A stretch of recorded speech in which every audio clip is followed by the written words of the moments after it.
The goal of this project was to program a given robot to give it the ability to autonomously map and navigate throughout an environment. The robot needed to navigate around the environment to predetermined waypoints while avoiding its mapped objects. This robot uses a LIDAR sensor to measure the distances to its surrounding objects. It then uses this information to navigate its environment and avoid obstacles. In addition to avoiding walls, the robot had to be able to avoid other dynamic obstacles. Here you can see the robot approaching a remote controller in its path. It observes the object and plans its path accordingly to move around the object. The robot models its environment as a grid of spaces which hold representations of what occupies that space in the real world. Each grid cell of this occupancy grid is 5 centimeters by 5 centimeters. The black and gray squares are areas where the sensor has detected an obstacle, and the darkness of that square is the probability that an obstacle exists there, based on the number of sensor readings returned from within that square. The white spaces are the areas that have been detected as clear by the LIDAR sensor, and are therefore areas where the robot can drive. The yellow spaces are unknown areas, unscanned, or behind a wall. The red areas are extended from the obstacles and represent areas where the robot may impact an obstacle, and therefore the areas that the robot must avoid.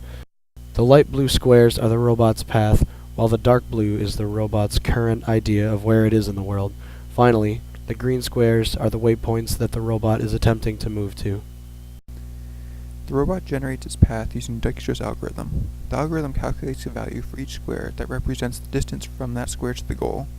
The robot can either move in the 4 cardinal directions, which are given a weight of 1, or diagonally, which is given a weight of 1.4. The algorithm starts at the goal with a value of 0, and assigns values to its neighboring squares, continuing until the start square is reached. The path is then generated by following the gradient backwards from the start back to the goal.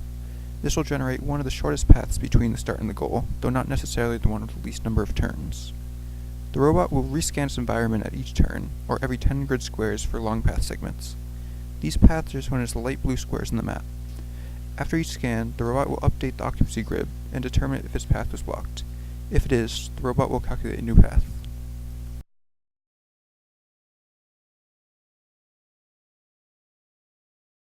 The robot also uses a localization algorithm, where it uses its LIDAR distance data to fit its local map to the global map. By determining which orientation and location the robot is currently in based on this sensor data, the robot can correct any error that may have occurred while driving, to avoid misplacing itself and missing the waypoints. This is especially useful as the table's environment sometimes causes the wheels to slip, confusing the robot as to its current location.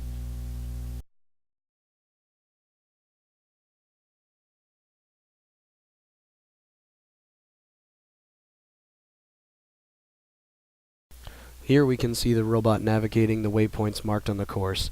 Each waypoint has been placed in relation to the starting location. The robot scans its environment and moves along the planned path to that waypoint. There are a total of 5 waypoints that the robot is navigating to, while building its map of the environment and using that map to correctly position itself.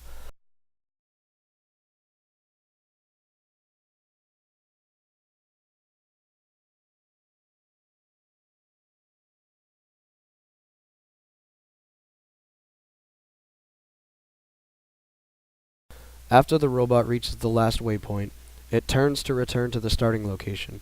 While it chooses the best path possible based on previous data, it continues to scan as it moves back to account for any possible changes in the layout of the world.